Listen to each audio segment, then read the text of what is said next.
एक बार विलोब्रुक के छोटे शहर में माको नाम के एक युवा लैक्रोस उत्साही रहते थे। माको एक जीवंत और महत्वाकांक्षी व्यक्ति थे, लेकिन उन्हें एक अनूठी चुनौती का सामना करना पड़ा। एक मानसिक विकलांगता जिसने उनके लिए जानकारी को संसाधित करना और बनाए रखना मुश्किल बना दिया। इस बाधा के बावजूद माको ने अपनी स्थिति को परिभाषित करने से इनकार कर दिया। उन्होंने दुनिया के अब तक के सबसे अच्छे लैक्रोस खिलाड़ी बनने का सपना देखा था। कम उम्र से माको ने लैक्रोस खिलाड़ियों की कृपा और कौशल की प्रशंसा की थी। उन्होंने अनगिनत घंटे खेल देखने, रणनीतियों का विश्लेषण करने और हर ज्ञान को अवशोषित करने में बिताए। यद्यपि वो जटिल नाटकों को समझने और जटिल विवरणों को याद करने के लिए संघर्ष करता था, लेकिन खेल के लिए उसका प्यार अटूट था। एक दुर्जेय लैक्रोस खिलाड़ी बनने के लिए माको की यात्रा आसान नहीं थी। उनकी विकलांगता का मतलब था कि उन्हें तकनीकों को समझने और लागू करने के लिए अपने साथियों की तुलना में दोगुना मेहनत करनी पड़ी।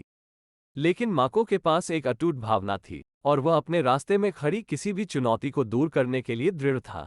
उन्होंने अपने कोच रेनॉल्ड्स से संपर्क किया और अब तक के सर्वश्रेष्ठ लैक्रोस खिलाड़ी बनने की अपनी इच्छा साझा की।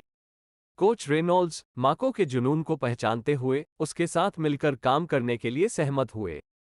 उन्होंने माको की सीखने की शैली के अनुरूप एक विशेष प्रशिक्षण कार्यक्रम विकसित किया। माको ने मैदान पर हर पल गले लगाया, अपने कोच से सलाह और निर्देश के हर टुकड़े को भिगोया। धैर्य और दृढ़ता के साथ उन्होंने धीरे धीरे खेल की पेचीदगियों को समझना शुरू कर दिया।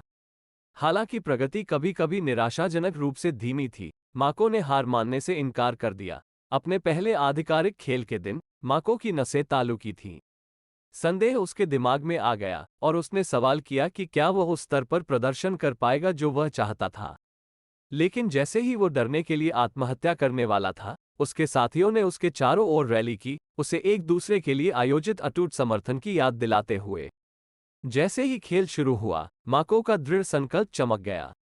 वो जटिल रणनीतियों को समझने के साथ संघर्ष कर सकता था, लेकिन खेल के लिए उसकी प्रवृत्ति और जुनून ने उसे निर्देशित किया। वो एक अदम्य भावना के साथ खेला, हमेशा अपना सर्वश्रेष्ठ प्रयास दिया।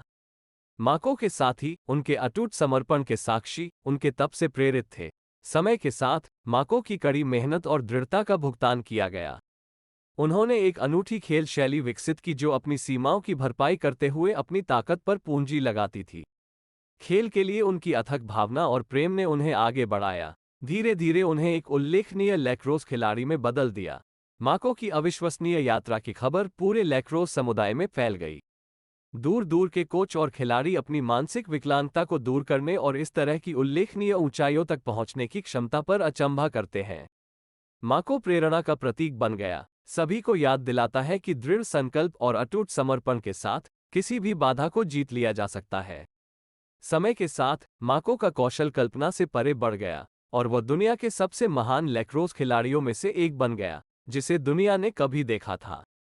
उनकी विरासत उनके खेल के दिनों से बहुत आगे बढ़ गई, क्योंकि उन्होंने विकलांग खिलाड़ियों को सलाह देने के लिए अपना जीवन समर्पित कर दिया, उन्हें वही समर्थन और मार्गदर्शन प्रदान किया जो एक बार उन्हें दिया गया था।